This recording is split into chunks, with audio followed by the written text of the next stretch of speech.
आजकल एक बात बहुत कही जा रही सामयिक है, जिसको हम बताएंगे जिहाद। लेकिन जिहाद है क्या,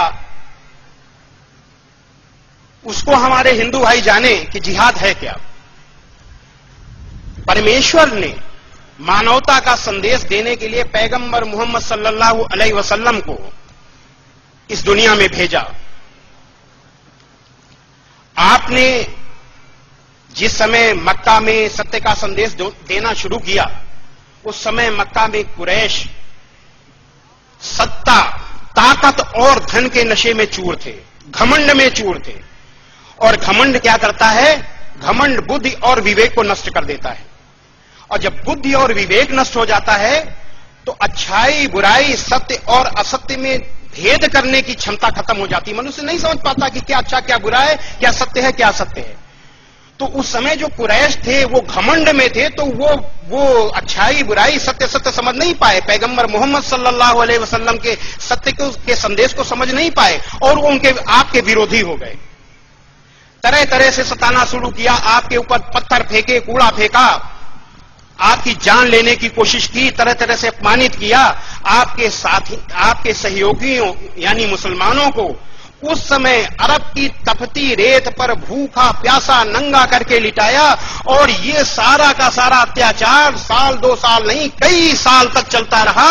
और पैगंबर मोहम्मद सल्लल्लाहु अलैहि वसल्लम लगातार सब्र करते रहे। लेकिन सब्र की भी सीमा होती है।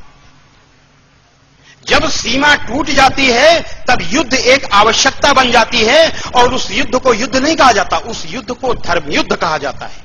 वही है जिहाद, जिसके लिए श्रीमद् भगवद गीता में परमेश्वर का संदेश है, अथ चेत त्वमिमं धर्म्यम संग्रामम न करिष्यसि ततः स्वधर्मम कीर्तिम च हित्वा पापम अवाप्स्यसि।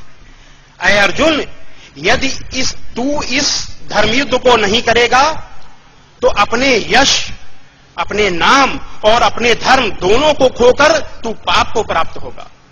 हतो वा प्राप्स्य स्वर्गम जित्वा वा भोक्ष्यसे महीम तस्माद् उत्तिष्ठ कौन्तेय युद्धाय कृत निश्चया। या तो तू इस युद्ध में, इस धर्म युद्ध में मारा जाकर स्वर्ग को जाएगा, अथवा जीतकर तू इस पृथ्वी का राज भोगेगा। इसलिए ऐ अर्जुन, युद्ध के लिए निश्चय करके खड़ा हो जा। ठीक इसी तरीके से जब तमाम अत्याचार बढ़ते रहे तो अल्लाह की ओर से संदेश आया कुरान मजीद के सूरा 22 आयत 39 में कि जिन मुसलमानों से खामखा लड़ाई की जाती है उनको इजाजत है कि वे भी लड़ें, क्योंकि उनके साथ जुल्म हो रहा है। लेकिन साथ ही देखिए, विशेषता आप देख लीजिए, इसमें एक बहुत बड़ी विशेषता है। साथ ही सूरा 2 आयत 190 में हिदायत भी आई कि जो लोग तुमसे लड़ते हैं तुम भी खुदा की राह में उनसे लड़ो, मगर ज्यादती न करना, कि खुदा ज्यादती करने वालों को दोस्त नहीं रखता। बचाव करो, लेकिन बचाव में भी ज्यादती नहीं होनी चाहिए। यह है कुरान मजीद, यह है इस्लाम। और ऐसे यही है जिहाद। अन्याय, अत्याचार और आतंकवाद के विरोध के लिए किया गया प्रयास ही जिहाद है। फिर से मैं बता दूं, अन्याय, अत्याचार और आतंकवाद के विरोध में किया जाने वाला प्रयास, जद्दोजहद ही जिहाद है।